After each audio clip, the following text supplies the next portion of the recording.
Alright, hey guys, with the new year being here, I'm going to be doing some things differently. I'm going to be reacting to some financial videos. So let's just get straight into it. Let's budget my low income bi-weekly paycheck with me. I work part-time. I'm low income. I get paid $600 every 2 weeks, or I should be anyway. This is from October the 22nd to November the 4th. You could kind of say I've been missing in action. I made $1,157.51 for my job. I'm still on Depop now, so I made $84.64. In total, I made $1,242.15. My main priorities during this time was just to pay off or catch up on my rent. My essentials, which was my rent, car insurance, and my savings, came out to $650, and then my buy now pay later apps came out to $497.66. Let's mind our business. Okay, so boom, my total expenses came out to $1,147.66, and my remainder was $94.49, and I used that for gas, groceries, laundry, and anything else I might have needed. So yeah. Okay, right off the bat, she's doing a few things right. Firstly, she's budgeting, and I know a lot of people hate budgeting, but it's not that they hate budgeting. What they really hate is seeing that their actions have consequences, seeing how much of their hard-earned income is going to junk and waste. Another good thing she's doing is prioritizing her bills and debts. Now, those buy now, pay later accounts are absolutely destroying her finances. Almost $500 every 2 weeks. $500 is like 40% of her take-home pay. And buy now, pay later accounts usually work on a bi-weekly pay period, just like her paychecks. So on her next paycheck, she'll probably have to pay the exact same amount of like around $500. So really, it's like half of her monthly take-home income is going directly straight to debt. And that's how they get you. 4 payments of $13 is not bad. But then she has 4 payments of $86, 4 payments of $336, and so on and so on. And that's how they get you. And it stacks up because originally it was just $13 4 times, but now you have all these other ones adding up. Then before you know it, half of your monthly income is already pre-spent for you going towards those installments. And you better hope you don't miss a payment, because what entices people a lot of the time is that 0% interest. But if you miss just one payment, maybe you overstacked, or it's off your bi-weekly schedule, that 0% interest quickly shoots up to about 30%. And at that point, if you were struggling with 0% interest, you're really going to be struggling to make those payments with 30% interest. She's also playing a very dangerous game with her paychecks. She said her income is supposed to be $600 bi-weekly, but she made $1,200 because she's picking up extra shifts. But what if she doesn't get the extra shifts? She would be tight, but she could in theory make just her bills, but that $600 barely covers her buy now, pay later accounts. So she would have to choose between her bills and her buy now, pay laters. That's a stress that debt puts on people without them even thinking about it. Every time she picks up a shift, every time she goes in for work, knowing in the back of her head she has $500 of buy now, pay later debt that has to be paid, it's an underlying stress that a lot of people don't think about, or they think about it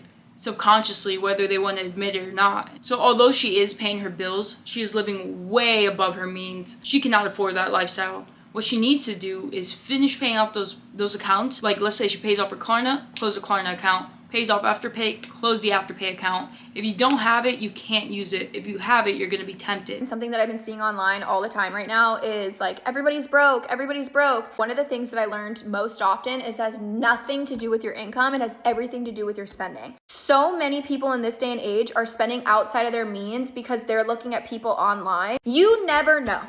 You literally never know what other people are going through. I had this couple at my desk, insanely wealthy. They were both doctors. They went to med school. Like they were in the thick of their career.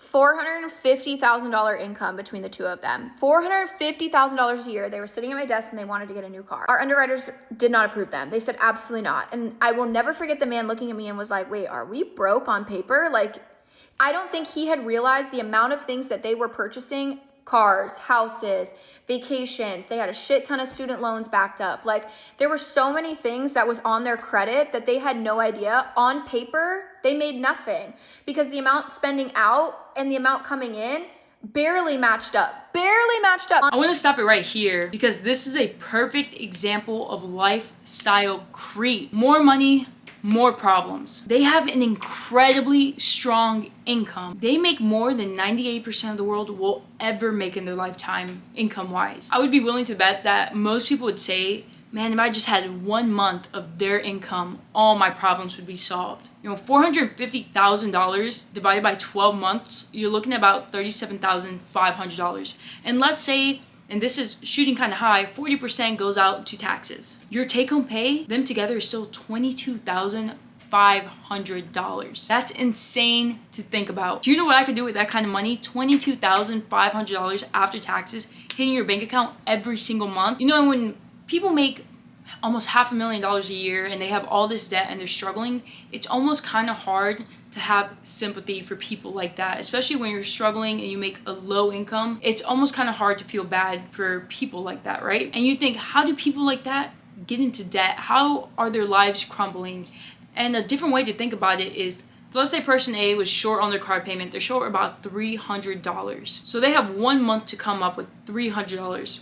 That is incredibly doable. Super, super doable. You can pick up an extra shift at work. You can DoorDash. You can Uber. Will it be exhausting? Yes. Let's say you're working full time. Now you have to go after work to DoorDash and Uber. It's gonna suck for sure. But $300 is fully doable. Now you have person B. Person B is also short on their car payment, but their car payment is $1,500 a month. And I don't know how, I'm not a doctor. I don't know how overtime works as a doctor, but I don't know if you can pick any overtime up. I know a lot of doctors are salary, so overtime wouldn't even matter in their position. And jobs like big law, the medical field, having a second job might not be feasible. Filling income gaps that large is impossible, or in most cases, very difficult. And let's say you do get it done this month. It's unsustainable to do it month after month after month. It's just not sustainable. And when you have debt that large, that's when your life can quickly spiral out of control. On the flip side, I had another couple. He works full time, making about $70K a year. She was the stay-at-home mom. They had 2 kids.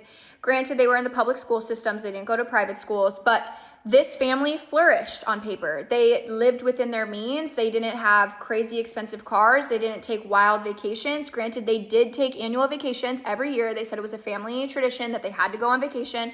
So they were still living. When I look as a whole, especially coming from the personal finance lens, so much of what gets people caught up online is we're comparing our lives to other people. You're comparing your life to someone who might be so unbelievably in debt that you have no idea they can't get a car even if they wanted one.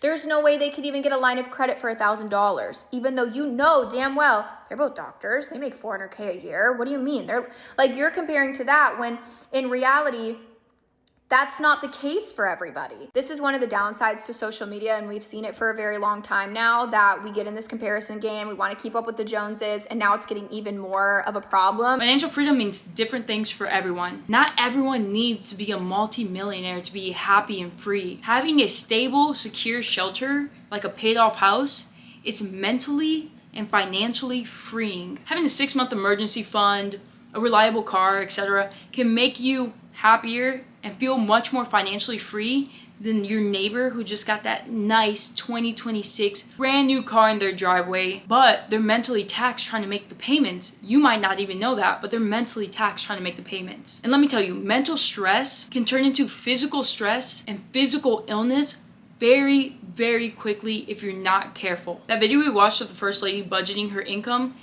helps support the second video, where it just proves a lot of the times it's not a income problem, it's a spending problem. $500 every 2 weeks on buy now, pay later accounts when she claims, and she does, to have a low income is insane. Don't you think that money going towards her buy now, pay later accounts can change her life and her situation for the better? That's $1,000 every single month. Now that being said, some people out here truly cannot make any more money. Physical limitations, health issues, and other things hold people back and truly don't allow them to make any more money or work any extra hours. Then at that point, I believe as a nation, we need to help our people out. And that's why we have subsidized programs. If you truly need it, you need to take advantage of those subsidized programs. But 8 times out of 10, that is not the case. What we need to do is teach financial literacy, teach financial education, but the people who are learning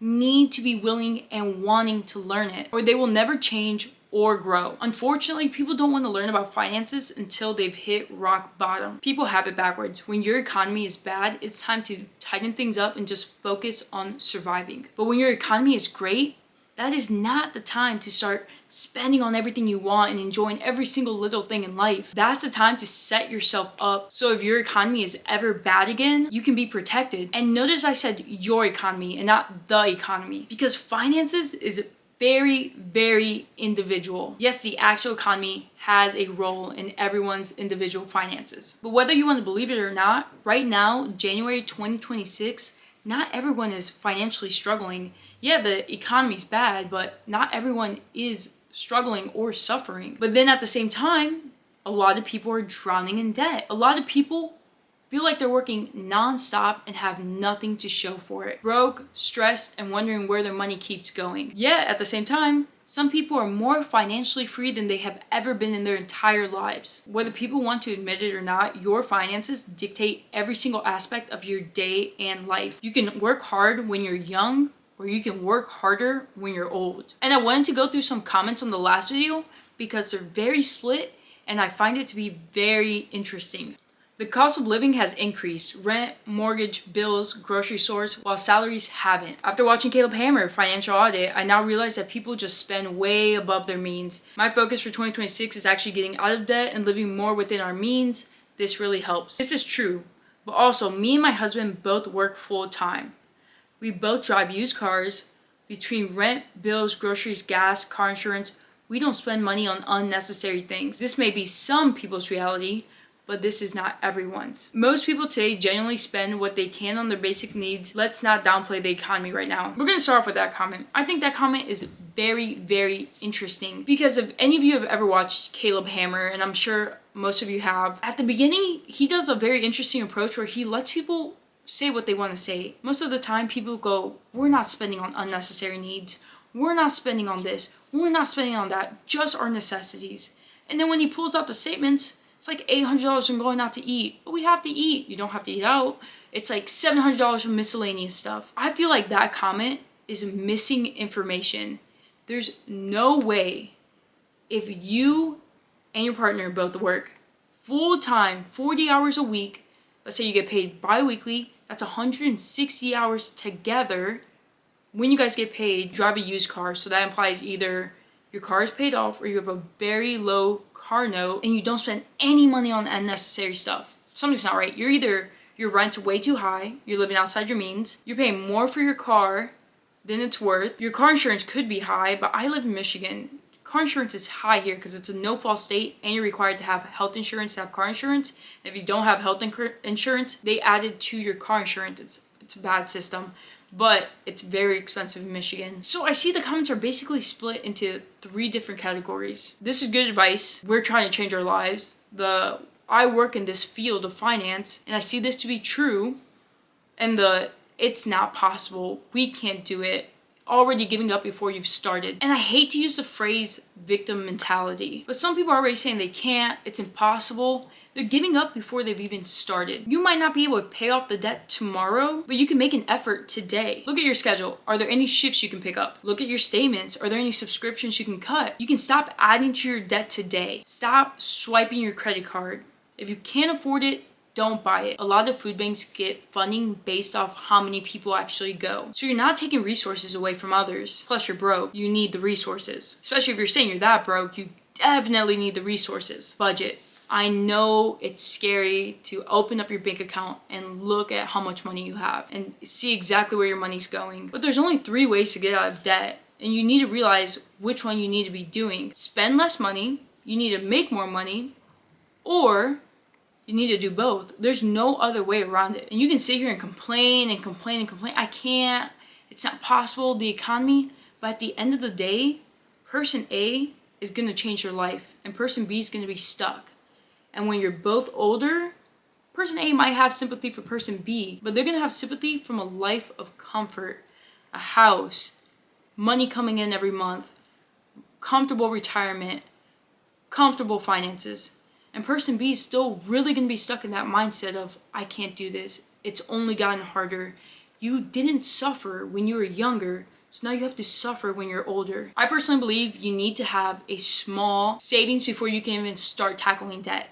So the first things you can do is stop adding to your debt. Then have a small savings. Things feel like they keep popping out of nowhere and you can't catch a break because you don't have any type of savings. No plan, nothing. And that's how little problems become big emergencies. Now, as I wrap up this video, I wanted to end it by saying, yes, I know having debt is shameful. And honestly, it's good that you feel that shame, because if you don't think what you're doing is wrong, you will never change the behavior. That being said, I don't have to remind everyone every single video about that shame. I'm sure you're reminded every time you see the debt.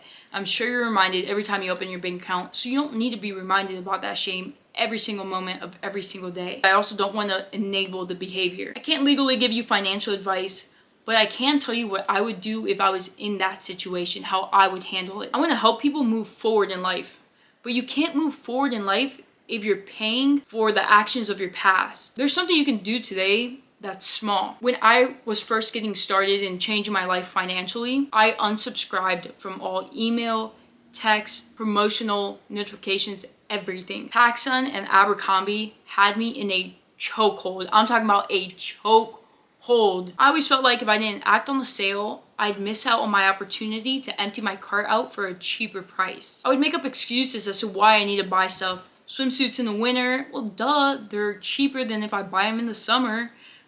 But I already have 52 different million swimsuits and I only buy the same 4 colors, so it doesn't make a difference to anyone. But at the end of the day, I was spending money I would have otherwise not spent. Since unsubscribing from all those emails and texts, I would say I've shopped there combined maybe 4 times in the last 3 years. And let me tell you, that is a huge win, because I was getting packages from one of those 2 stores on a weekly basis, and I was like that for years.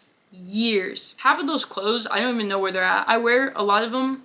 Half of them sit in my drawer, the other half I've donated. So that's a lot of money gone. Probably thousands and thousands of dollars just gone. Companies know you better than you know yourself. Companies spend millions and millions of dollars a year just to figure out how to get you to spend $1. You can't let them get a chance to even get to you. It's a small change, but small wins add up to a lifetime of changes and a changed life. Me controlling my finances, in turn, allowed me to control my life and the outcome, not the other way around. So that's basically the end. Subscribe if you want to change your life this year. This year is gonna pass anyway. Leave it better than you came into it. Thanks for watching.